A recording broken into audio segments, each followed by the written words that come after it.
Mon parcours pour apprendre le français et le québécois. C'est parti. Salut tout le monde, soyez les bienvenus à ma nouvelle chaîne de YouTube pour le français québécois.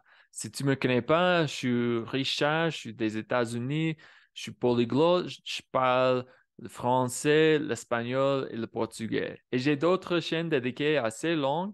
Et dans cette capsule, je vais te raconter mon histoire, mon parcours pour apprendre le français et plus spécifiquement le québécois. Fait que tout a commencé au secondaire quand j'ai dû choisir ma langue que je voulais étudier. Et tout le monde étudiait l'espagnol, mais je voulais être différent. Et c'est pour cette raison que j'ai choisi le français. C'est ça. Et au secondaire, pour 3 ans, j'ai étudié le français. Mais comme tu sais, à l'école, tu n'apprends pas vraiment à parler la langue.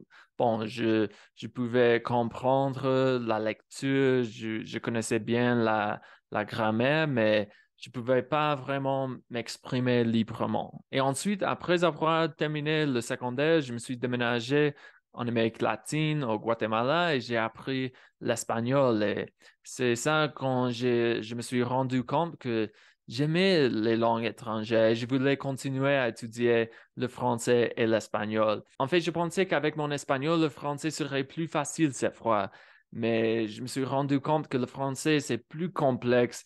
La prononciation est vraiment plus difficile. Mais c'est pour ça que j'ai décidé de continuer d'étudier les deux langues à l'université où j'étudiais l'espagnol et le français. Mais une chose que j'ignorais, c'était que à mon université, le français, c'était pas un diplôme de langue, c'était un diplôme des beaux-arts. C'est-à-dire que mes études pour le français se concentraient pas sur la communication, sur la fluidité, c'était plus ou moins sur la littérature et tout ça. Fait que je crois que c'est pour cette raison un peu que mon français a pas évolué de la même façon que mon espagnol.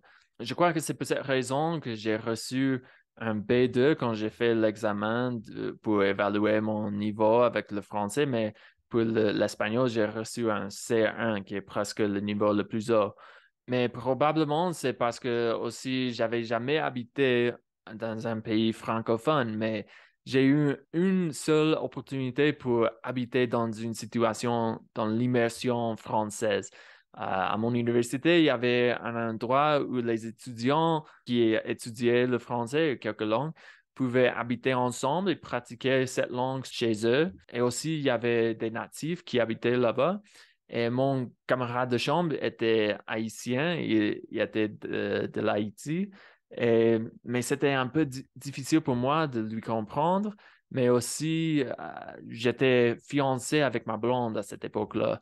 C'est-à-dire que j'étais pas chez moi beaucoup, très souvent. Fait que je crois que c'est pour cette raison que j'ai pas progressé tellement avec mon français, mais pour de vrai, mon français a amélioré beaucoup à l'université, mais c'était pas beaucoup de pratiques de communication et c'est pour cette raison que j'ai de la misère de m'exprimer librement en français. Et après avoir reçu mon diplôme, j'ai vraiment laissé tomber mon français. J'ai pas pratiqué mon français pour plusieurs années. Pendant plus ou moins 5 ans, la seule chose que je faisais, c'était d'utiliser l'application Duolingo de temps en temps, mais c'était pas grand-chose, c'était pas suffisant pour maintenir mon français. Mais pendant la pandémie, quand j'ai appris le portugais, j'ai trouvé une façon nouvelle pour étudier les langues, nouvelle pour moi au moins, qui c'était vraiment le fun. Et c'est vraiment simple, c'est d'étudier en écoutant les balados, les podcasts pour trouver des contenus compréhensibles et authentiques et l'imitation, le shadowing pour essayer de imiter la prononciation des natifs et ensuite de parler avec des natifs pour pratiquer. C'est vraiment simple, mais pour moi, c'était tellement différent de ce que je faisais avec mes livres de grammaire que j'étudiais tout le temps, mais c'était une façon plus vivante pour étudier la langue. Et ça fait 2 ans que je pratique avec cette technique d'améliorer ma conversation, ma communication en français.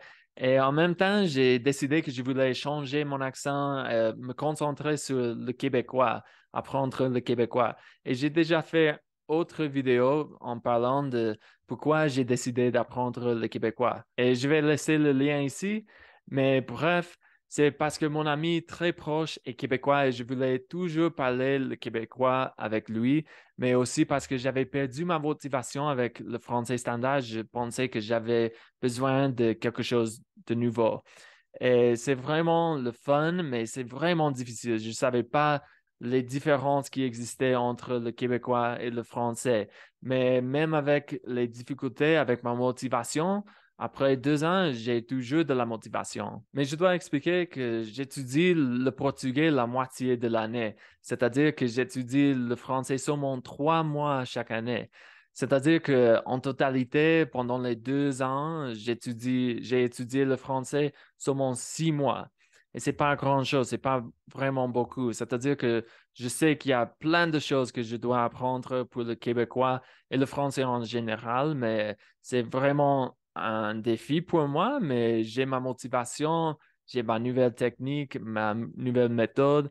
Je vais continuer de pratiquer avec des natifs et je vais continuer d'enregistrer des vidéos sur cette chaîne, non seulement pour pratiquer le français, mais aussi pour aider les autres à connaître le québécois. Mais pour de vrai, j'ai besoin d'autres outils pour étudier le français québécois.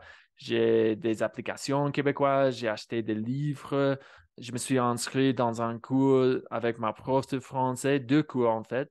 Et tout ça, c'est parce que il y a beaucoup de ressources pour étudier le français québécois. Et ça, c'est un thème pour autre vidéo. Je crois qu'il faut faire autre capsule pour parler sur ce thème. Donc, c'est tout pour aujourd'hui. Maintenant, tu connais mon parcours avec le français et le québécois. J'espère que cette vidéo t'a plu. N'oublie pas de mettre un j'aime et de t'abonner à ma chaîne. À la prochaine. Bye bye.